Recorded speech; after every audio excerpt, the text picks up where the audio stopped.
170 years or something like that. And so I made those changes. About 3 weeks later, I get a call from the conference president.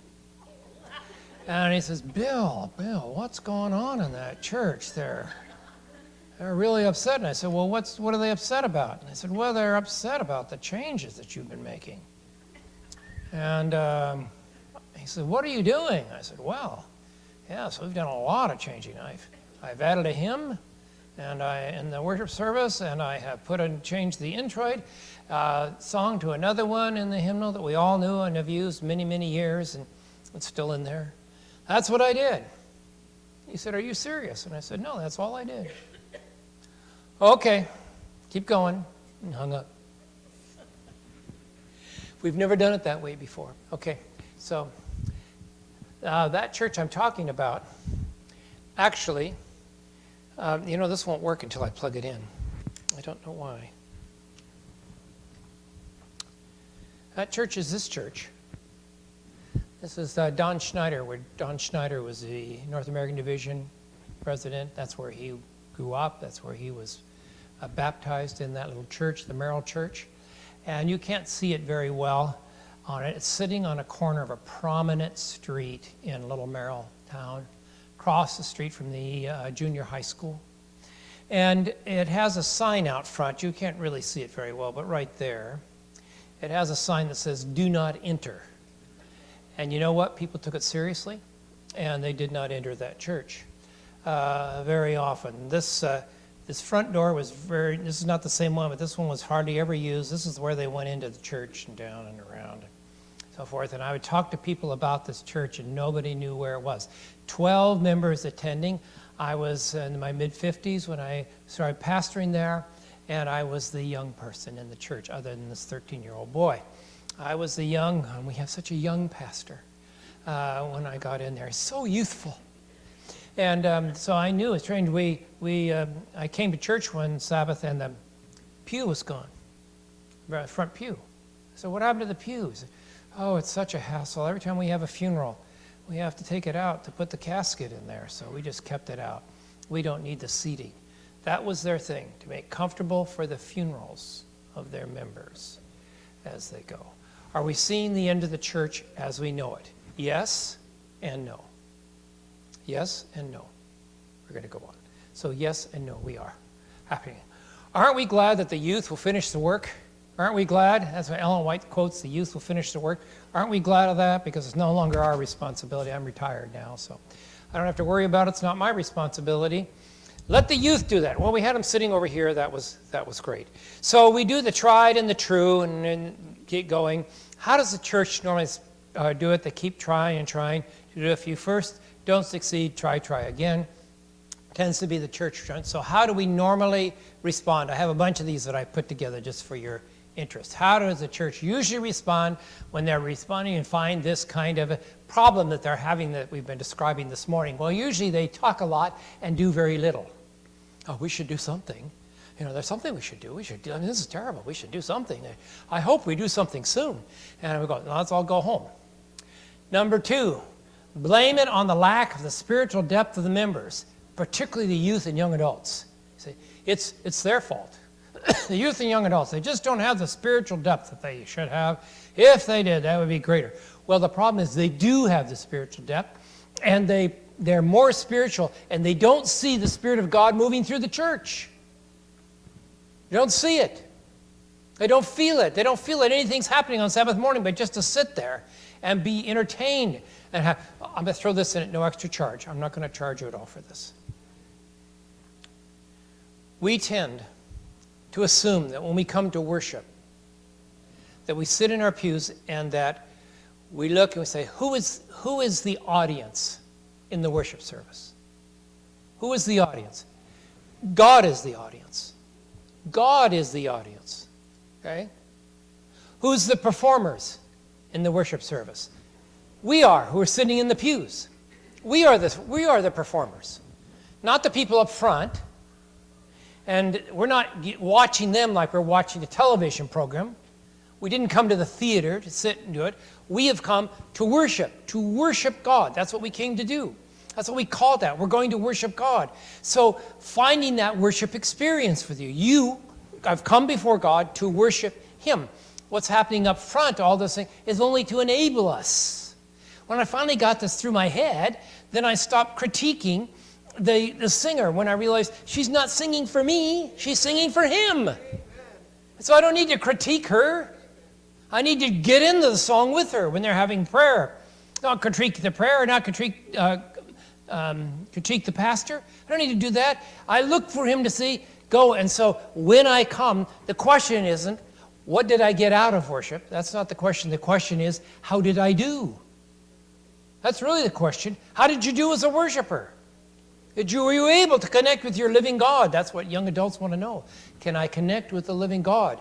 So can I make that connection? So I want my worship service to be full of opportunities for them to have that experience, to have everyone who comes to be able to worship God, to lift up and worship God. That's why praise singing is taken up, because you're singing to God, not just singing. We're singing to God. And that makes all the difference in the world. So when I'm here, I go out and I know that I've come to worship. No matter what the pastor's saying has happened, I've come into worship and I'm going to lift up and worship my God. This is my time. So when I leave, I'm never disappointed. Because this is my experience. This is my time. I've come to church to worship him, not to just listen and sit back and say, oh, how was it? I don't like it. You know, you get that at no extra charge. You got that, change your worship experience in your own mind, in your own heart. Another one, blame society. It's the end, after all. It's the end, and we just can't help it. Everything's just going to crash, and it's all going on. It's going to get worse. So relax. Relax. We don't have to do anything, because it's the end. Blame the leadership of the conference, the union, and the division. This is really helpful if they're not present. If they are present, then you have to find something else. But well, it's the youth director's fault. It's they don't do enough up there at the conference office. We elect these people, and they're supposed to blah blah blah blah blah. Blame our schools because they're not following the blueprint, whatever that is. It's got to be the school's fault. Oh, we got to blame them. Pass that around to do it. Make junior deacon and deaconesses, and I know a lot of churches to do that. I stopped doing that. Either you're a deacon or you're not. No junior, no nothing like that.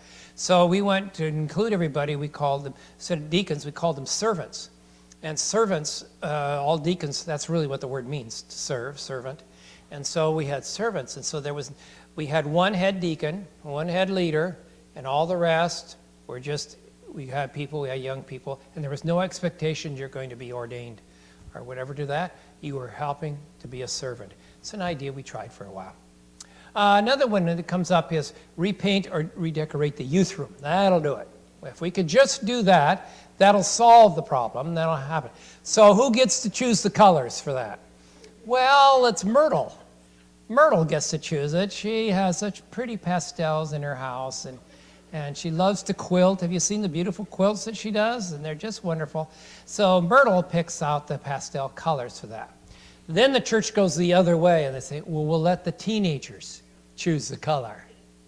As a pastor, when I first got to the Riverview Church in Reno, I walked into the youth room, and it was like walking into a brown cave. It was absolutely dark brown everywhere. And somebody thought it was a great idea if we could get the youth to sign their names on the wall by the door. So they did. Well, then it said, we need to change the color of the youth room. So it took me 3 coats of paint to paint it over, and 15 coats of paint to cover up where people had signed, to get it so you could get it covered up. And then the early teens were going to move in there, and the early teens said they wanted a yellow, so they picked out this color of yellow. You had to wear sunglasses when you were in that room because it was so bright. It was terrible. You say, well, that's great. We let the youth choose it. No, you don't. Why? Does Disney let the youth choose their colors? No, they don't. They get someone who knows what they're doing. Not Mildred, but someone who knows how to do it, how to put the colors together. That's what they do. And it's usually we just pass it off. So you get that at no extra charge today either. So let's try to be more friendly. I love that one. Let's try to be more friendly. Abby, let's do that. How's that work out? Well, it's always suggested and never goes anywhere. Push 3 ABM programming because it's the new media. Yes, it's on television. On television, you can watch it on television. It's just great. They'll love it. Have another Doug Batchelor satellite crusade. I mean this kind of in ministry, but Doug Batchelor tends to reach those who were born before 1964. That's who they tend to reach. My sons, if they've watched even 10 minutes of it, they're done. They won't watch it. Put a youth representative on the board. And we love to do that. Let's get our youth involved. Let's put a youth representative on the board. Let's do that. So we bring in a youth representative, and we do it. And we usually pick some young lady who can hardly say her name in public. She's shy. So we put her on the board. She's very nice. And she comes, and we're going to discuss something that's sensitive. Excuse me, honey, could you just step out just for a little bit because we're going to really talk about something, and we don't want you to hear. So we send her out because this is not for yours, and then we really go at it. And then after about 2 months, 3 months of board meetings, she never comes again. And we say, well, we tried. We had a youth representative. Have a young person read the scripture for the worship service. Let's do that. That'll help. We had that this morning. We had to do that. It was good. I have one of the videos I was telling you about. One of the videos I shot is an actual story of a young lady who got up to read the scripture. And she read it from the New International Version. And she was reading it. And as soon as she finished, this lady pops up. And she says, that was terrible. I'm going to read it from God's Word, the King James Version. And she read the scripture out loud, standing there in the deal. And this poor girl, this poor teenage girl is just wilting up there and she just kind of humbly gets off and she's done. Is that girl done with church? You bet. She's done. All over because it wasn't from the King James Version. God, my lands, what are we thinking? This is one of my dad's favorites. He said, rest his soul, let's all give him Bible studies. That'll work. That'll take care of it. Maybe have a Spirit of Prophecy weekend to do that. Maybe we could get the family life coordinator busy. That'll take care of our young people being gone. We could plant another church. That's what we should do. Church planting is a great idea. I'm very positive about that. But if you have a dying church, why do you double 2 dying churches now? 2 churches that are having trouble. Now we have 2 of them.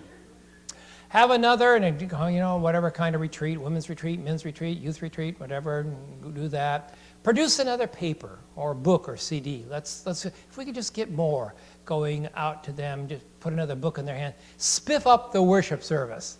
Let's spiff up the worship service. So I was at this church in Michigan, and I was visiting, and they were going to have a praise time.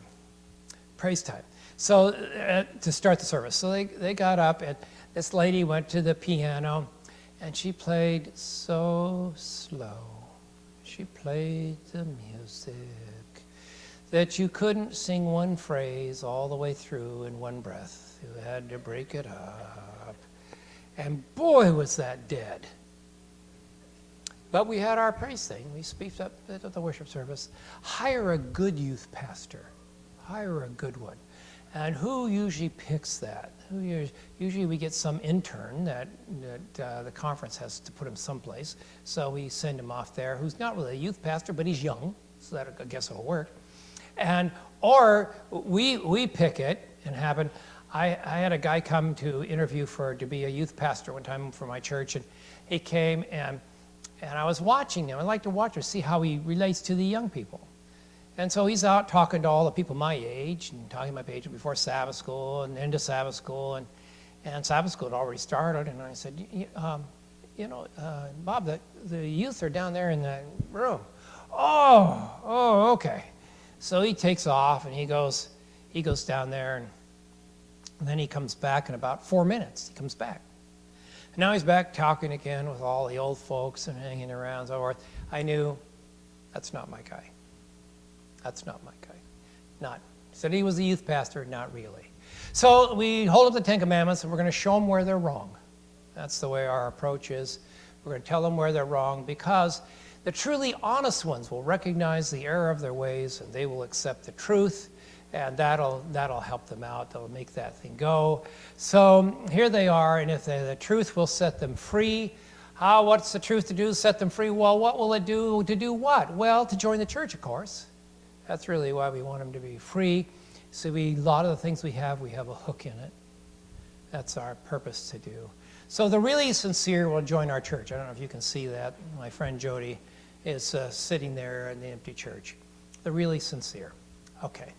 So if we keep doing what we're doing, we're going to get the same result. Get the same result. So if you're really sincere about knowing what to do, if you're really sincere about your church doing something different, this is not going to throw out the baby with the bathwater. You can make your church full again. In making that go, we've got to make sure that we're not missing the boat of what's taking place, what's happening. Now, John Pauline, who was a classmate of mine, I don't know if you know John. John Pauline wrote in Ministry Magazine, and A God's Mighty Acts of the Changing World, he wrote. And he wrote this: the shift to postmodern thinking naturally affects the way people approach faith and their relationship to faith-based institutions. The Seventh-day Adventist Church will certainly not be able to continue with business as usual in the postmodern world, and now in the meta-modernity world. We will not be able to continue as we always have, or we're going to be in trouble. Now, I have a handout. Did everybody get a handout? Handout should be somewhere. Did you guys get a handout that looks like that? Yeah, good. And maybe a few more. I'd actually like to have one, so it'd be great. Yes. No, it needs to be the other one. It needs to be You Lost Me. Do you have the You Lost Me somewhere? I thought I had one sitting up here. I thought I did. Yeah, I thought I did. You lost me. Thank you very much. Thank you. You lost me. All right. This is taken from my good friend, did this for me. I appreciate this. From the book, You Lost Me. Now, if you're not familiar with George Barna and Barna Institute, George Barna, the institute there in California, Oxford, California, Oxnard, they have the premier Christian survey research group in the country. They are known for their quality of research in all kinds of areas of things. And so the book You Lost Me is a companion book with another one that they wrote, which we'll talk about later. But this book You Lost Me is a key. I would encourage all of you to get the book and to read the book. Because you can get it at Amazon.com, maybe you know where that is. Get the book and read the book. Because it's so insightful about what's taking place. Those two books, Souls in Transition and You Lost Me, I make my students, the doctoral students, read that. I make them read it.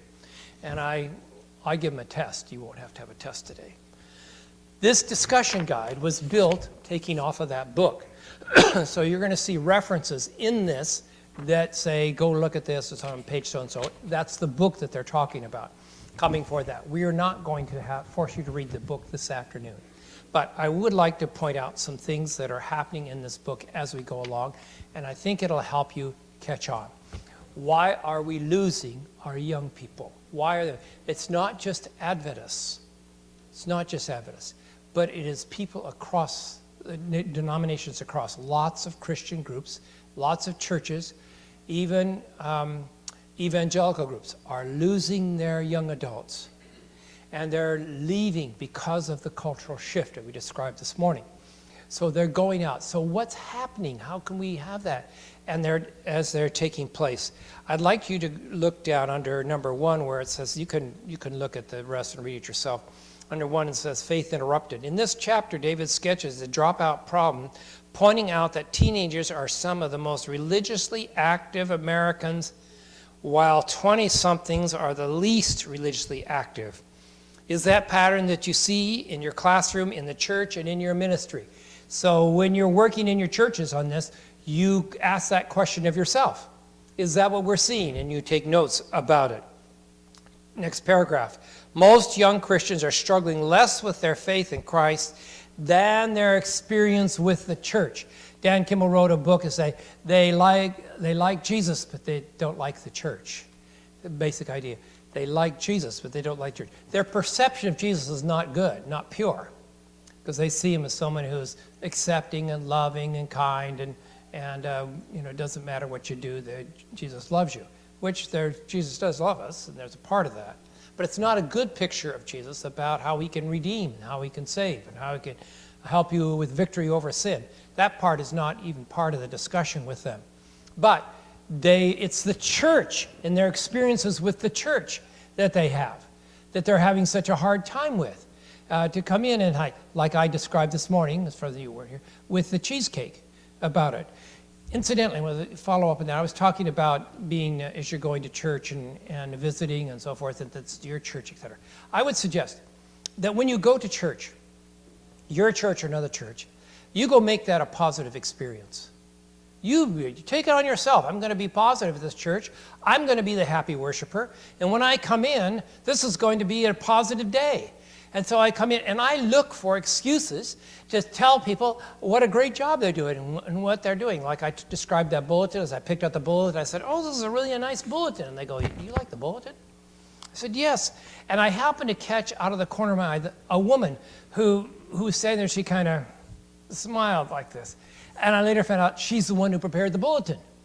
And nobody says boo about the bulletin to her. Well, all of a sudden, here's a visitor who comes in and likes the bulletin. That just kind of made my work all worth it, you see. Make it positive about it. So I look for opportunities to pick people up and have it, and I'll say, I just really enjoyed, like the young people were here, sitting here last night, and they had a wonderful worship. I just loved worshiping with you today. That was a wonderful experience to have happen. So please go do that. Don't you dare come out and say, nobody ever spoke to me. I went to that church, nobody ever spoke to me. You go in and say, I'm going to speak to everybody.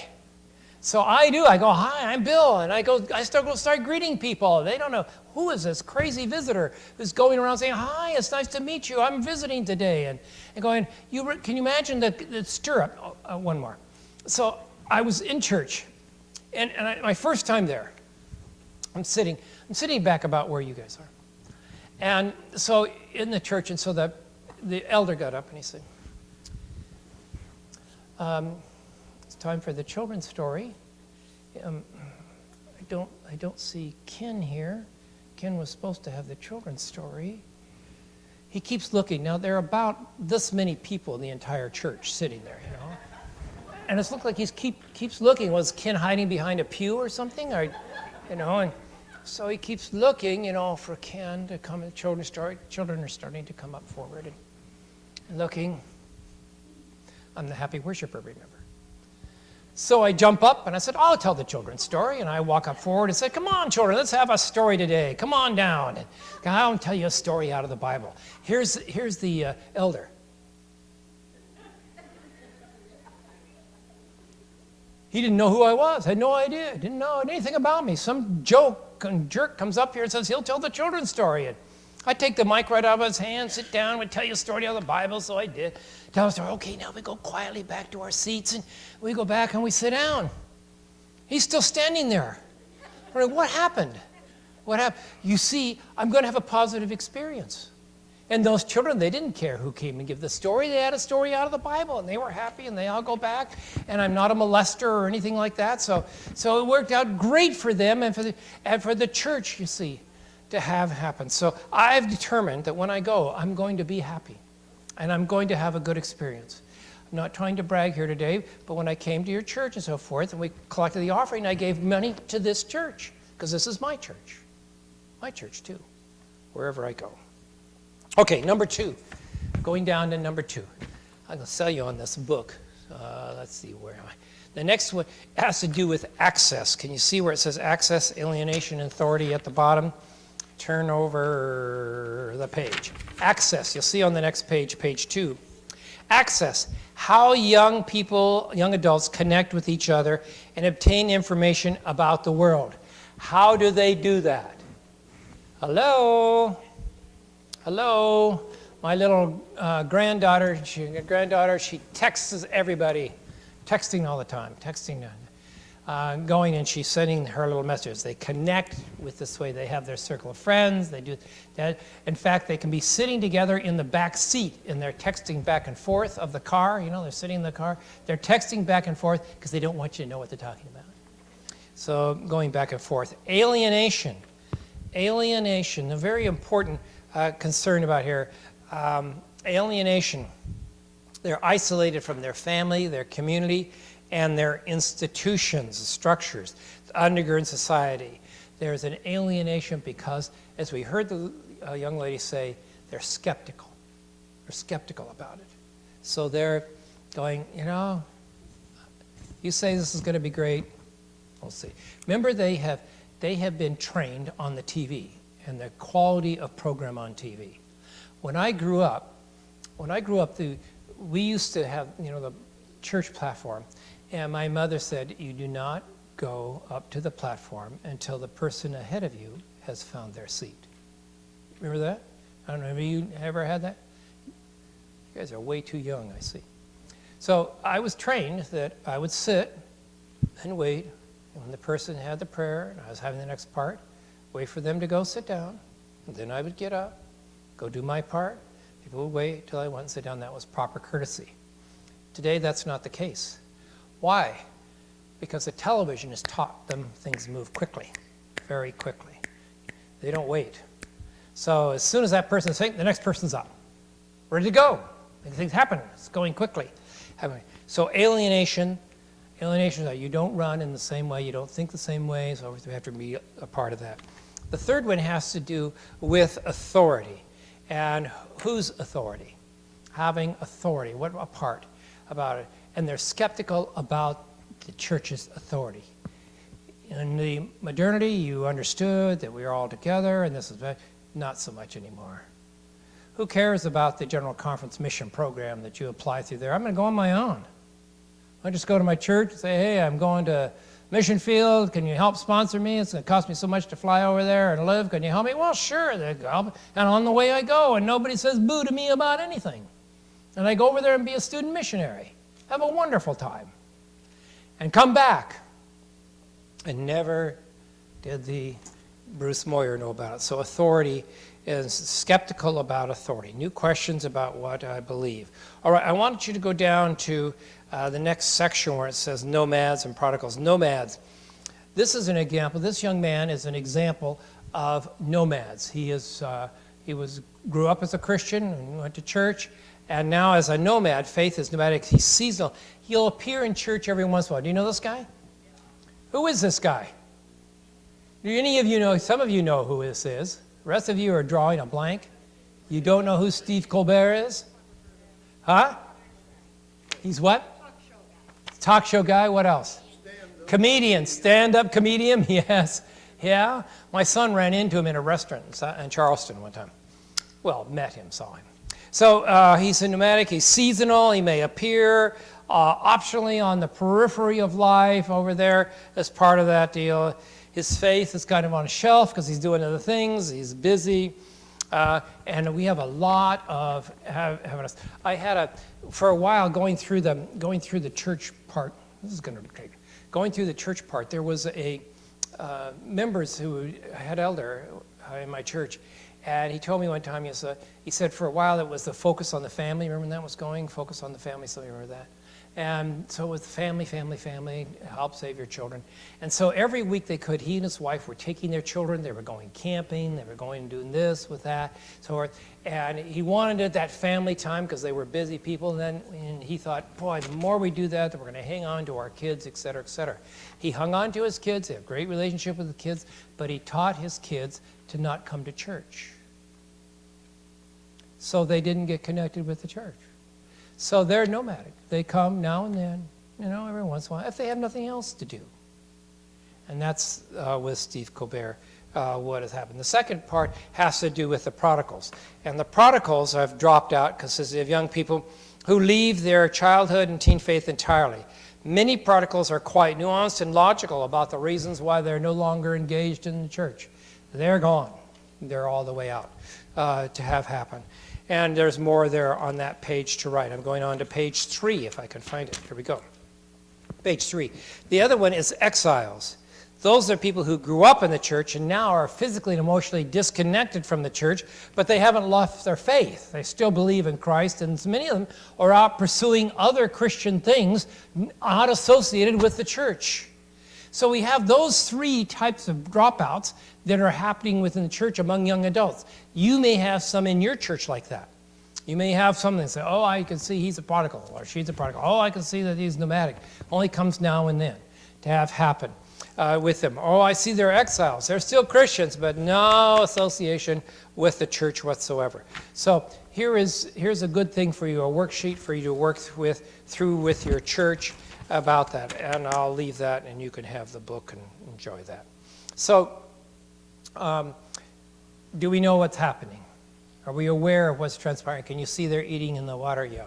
So we're all relaxed out there doing it, not realizing the water of destruction is coming up around us. I wanted to respond to what about our Adventist youth? What's happening specifically? This, Lost and Found, is in general, Christians in general, Christian youth. Well, Alan Martin got a hold of Barna with Kinnaman, who wrote the book, You Lost Me, and started working with them and said, could you do that survey with Adventist young people? We would like to survey, we're concerned about our Advent. Do you have that colored sheet? You didn't get a colored sheet. Un momento, por favor. Don't run away. Somehow I missed that. Fortunately, I have a colored sheet, which I will describe to you. So they asked the same questions that were asked of Christians in general in the U.S. to Seventh-day Adventist groups, Seventh-day Adventist young people. And so one of the things was anti-science. Is the church anti-science? And in general, what happened with the U.S. people, young adult Christians in England, said that about 25% of them responded that the church was anti-science. But among Adventist young people, it was 46%. Said the church was anti-science. Why would they say that? Because our view of creationism, evolution. Now these are Adventist young people. And they're not saying they believe in evolution, but they're saying we don't understand how you're answering the question about creation and evolution. And I noticed on the pastor sheet is going to be doing that, is that question about creation and evolution. It's a very important answer to give to about it. Can't we be good scientists and believe in creation? Absolutely. But it's not getting to our young adults. Don't see that. Don't see that happen.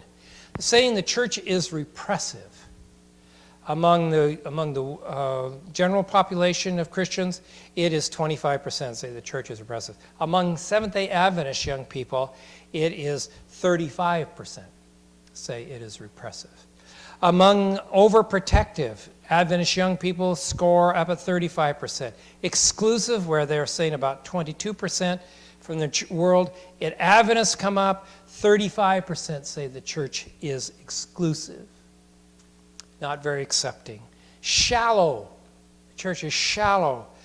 Almost 30% of Adventist young people say the church is shallow in its answers. We give platitudes. How many think that the church, they have doubts about the church? 28% of Adventist young people have doubts about the church. I'll be sure and get this to you to be able to have that.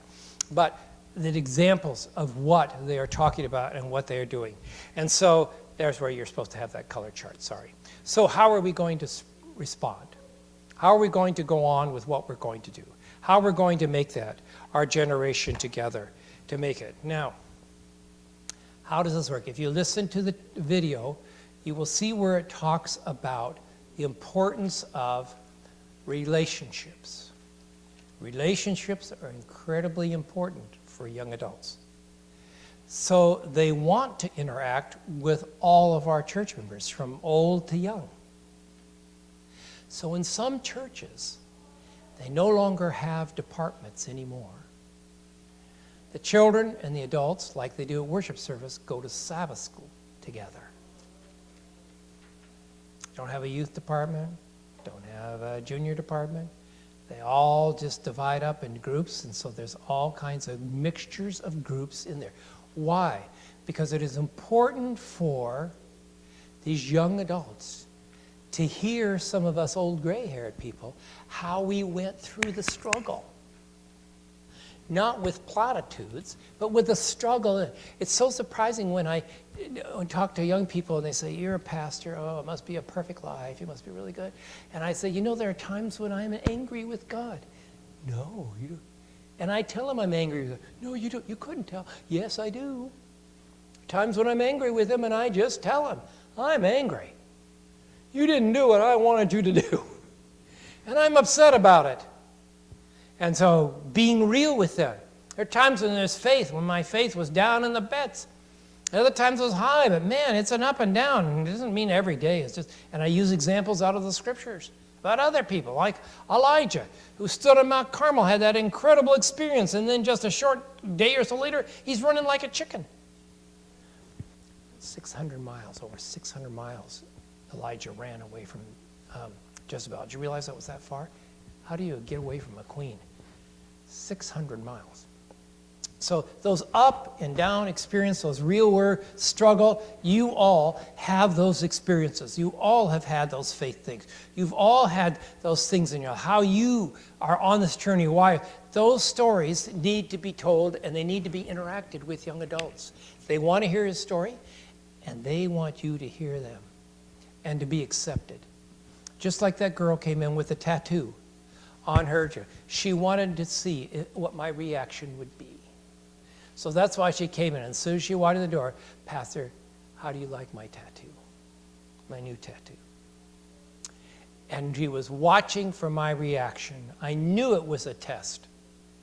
Knew it was a test.